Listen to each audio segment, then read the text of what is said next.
EHI TV, eHealth Insider's Essential News on Video. I'm Shanna Crispin.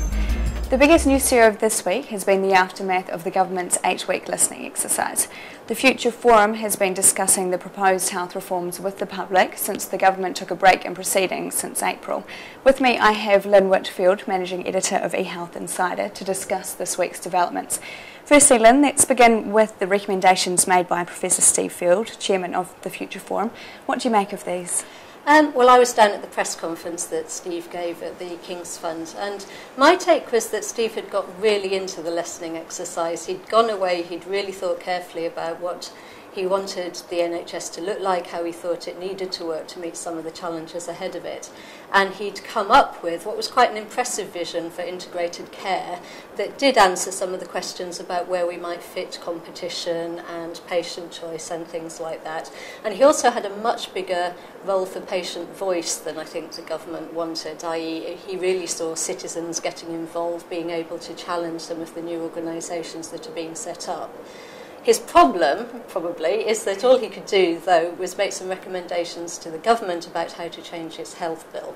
And so the big question is how the government's going to respond in terms of actually taking those changes forward. Okay, so the Prime Minister David Cameron made his responses. Tell us what the essence of that was.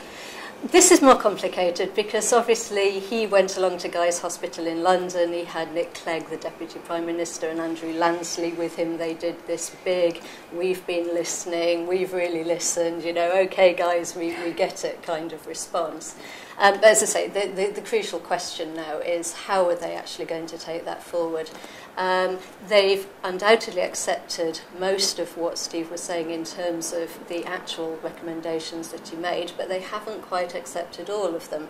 For example, they've made some changes to the role of monitor, which is this new regulator, but they haven't quite done what Steve suggested. They're still saying that they want more providers. They're still saying they want more patients to be able to promote their own care.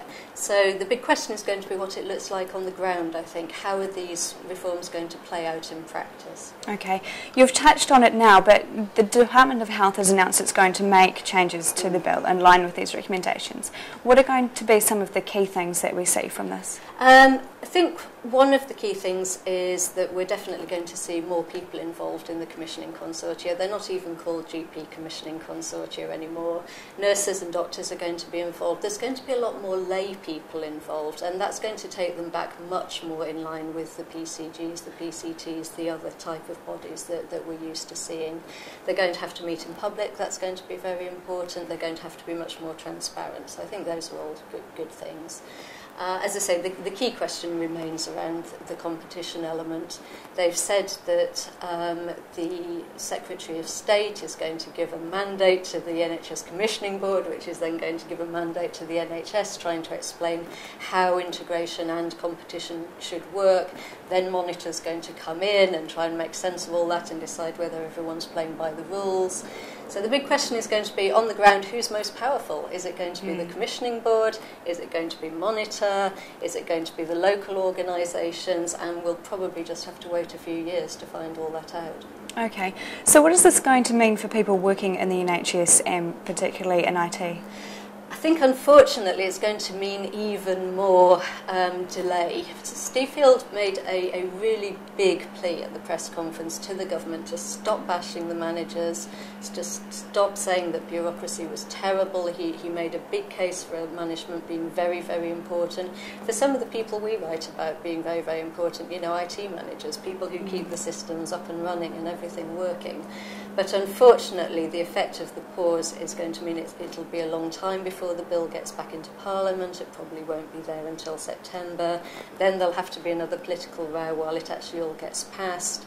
The DH has recognised that by saying, right, we're going to have a delay. We're going to form the SHAs up into clusters, but they'll be around longer. We'll have the GP commissioning groups forming, but actually if they're not ready, then the NHS Commissioning Board will step in and do their commissioning. So how they're going to do that is a big question, because SHAs don't commission secondary care at the moment, so that's going to be very muddly.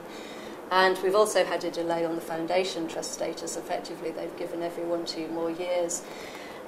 We know from the survey that EHI Primary Care did, that we were talking about in the last EHI TV, that people are feeling very demoralised. It's all very difficult at the moment, and I don't think this is going to help, basically. So more uncertain times ahead. Yes, and we've already had comments on the EHI website saying, come on, we need the information strategy, we need this plan for delivering the IT, and we just don't have it. Okay, thank you, Lynn. For further coverage on this story, please visit ehi.co.uk.